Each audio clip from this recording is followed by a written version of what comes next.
Hello అండి. అందరికీ నమస్తే. Welcome to Subbu's kitchen. ఈరోజు వీడియోలో తపాల చెక్కలు ఎలా చేసుకోవాలో చూపించబోతున్నానండి. మనం ఎప్పుడు చేసుకునే విధంగా కాకుండా ఇలా ఒకసారి ట్రై చేయండి.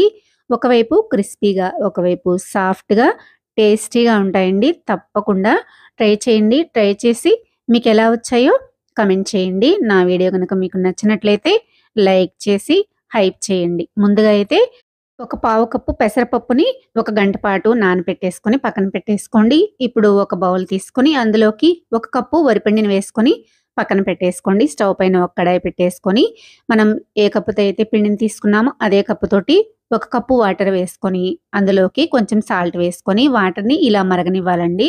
మరిగించుకున్న తర్వాత మరిగే నీటిలోకి వరిపిండిని వేసేసుకొని స్టవ్ ఆఫ్ చేసేసి ఇలా ఉండలు లేకుండా బాగా కలిపేసుకోవాలండి. ఉండలు అస్సలు ఉండకూడదు. ఇలా ఉండలు లేకుండా మ్యాష్ చేసేసుకుంటూ ఇలా బాగా కలిపేసుకున్న తర్వాత కొంచెం చల్లారేంత వరకు ఈ పిండి మిశ్రమాన్ని పక్కన పెట్టేసుకుందాము. ఒక 10 నిమిషాల తర్వాత పిండైతే చల్లారిపోయిందండి. ఇప్పుడు చేతికి కొంచెం ఆయిల్ అప్లై చేసేసుకొని పిండిని మరొకసారి బాగా కలిపేసుకుందాము. మీకు పిండి కనుక కొంచెం లూజ్ అనిపిస్తే ఎక్స్‌ట్రా కొంచెం వరిపిండిని వేసుకొని కలిపేసుకోండి.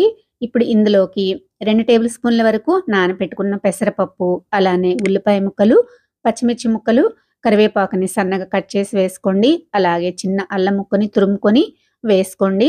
కొంచెం కొత్తిమీర వేసేసుకున్న తర్వాత మరొకసారి ఇవన్నీ పిండిలో బాగా కలిసిపోయేలాగా కలిపేసుకోవాలండి. కొంచెం పిండి లూజ్ అయితే గనక పిండిని కలిపేసుకోండి. లేదంటే ఆయిల్ ఎక్కువ పీల్చేస్తాయి. చూసారు కదా! ఈ విధంగా పిండిని కలిపేసుకొని పెట్టుకున్న తర్వాత ఇలా కొంచెం పిండిని తీసేసుకొని మీకు నచ్చిన సైజులో ఉండలు చేసేసుకోండి. నేనైతే మీడియం సైజులో చేసేసుకున్నానండి. ఇలా ఉండలు చేసుకున్న తర్వాత ఒక కవర్ పైన కొంచెం ఆయిల్ వేసేసుకొని ఇలా కవర్ అంతా అప్లై చేసేసుకోండి.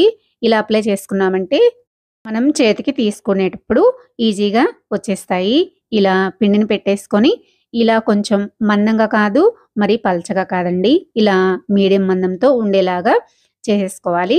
ఇలా చేసుకున్న తర్వాత మధ్యలో ఒక హోల్ పెట్టేసుకున్నామంటే మనకి అన్ని వైపులా తపాల చెక్క బాగా ఫ్రై అయిపోతుంది.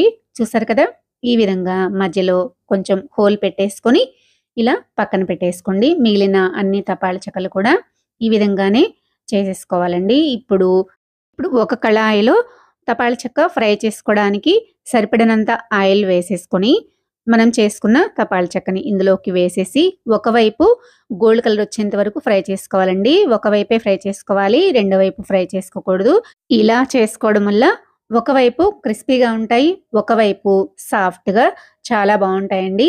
ఇలానే మిగిలిన తపాల చెక్కలన్నింటినీ కూడా ఫ్రై చేసుకొని ఒక సర్వింగ్ ప్లేట్‌లోకి పెట్టేసుకొని సర్వ్ చేసుకోవడమేనండి. టేస్ట్ అయితే సూపర్ అంటే సూపర్‌గా ఉంటాయి.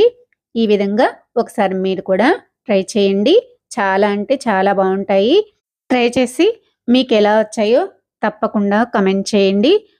నా వీడియో గనుక మీకు నచ్చినట్లయితే లైక్ చేయండి, సబ్స్క్రైబ్ చేయండి, షేర్ చేయండి. మరో మంచి వీడియోతో మళ్ళీ కలుద్దాం. Thanks for watching.